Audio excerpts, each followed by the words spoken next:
A potential lead in a cold case from 20 years ago, and that new clue is the result of a Fox 5 report. You may remember this image we showed you 2 weeks ago. This new reconstruction, created from pictures of the child's skull, was released by the National Center for Missing and Exploited Children. The child's identity is unknown, but he's believed to have been between 4 and 8 years old. His remains were found behind a DeKalb County cemetery off Clifton Springs Road.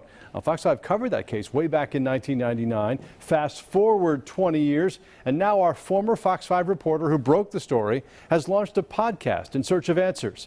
Inside Crime with Angeline Hartman is in its 3rd episode now, but it was our story about the new forensic image that motivated one Fox 5 viewer to call.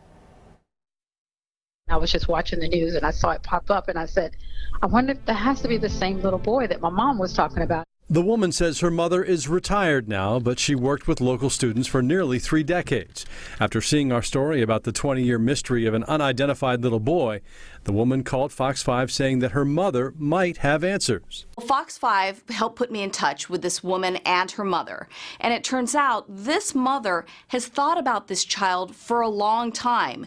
She says she always remembered this child and wondered whatever happened to him. He was in her classroom one day, and then all of a sudden, he just stopped showing up at school. I'm not trying to get these people in trouble. It's just that that little boy looks like the little boy I knew. The retired educator says she wants to keep her name out of it for now, but she did talk to Hartman on the record for her Inside Crime podcast. There was something about him that was kind of sad, and something like he was a sweet little boy. He was maybe a little devilish, maybe. You know, you tell him don't get up, they get up. Maybe he was hard-headed, but I admired him because he always dressed nice. He always.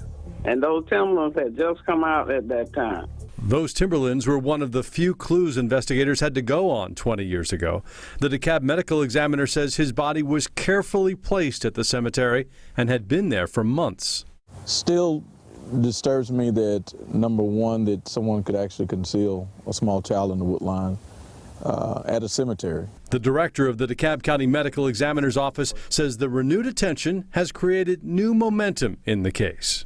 We all want to solve this case, and after 20 years, the only way that's going to happen now is if we get help from the viewers and the listeners. I think it's still solvable. I think that if we continue to put it out to the public, I'm hoping to touch the heartstrings of someone involved to provide us some closure. Dennis needs to find a resting place. Investigators are following up on that new lead. Anyone who thinks they may know something about this case should contact the DeKalb County Medical Examiner's Office, or you can call the National Center for Missing and Exploited Children. That number, 1-800-THE-LOST.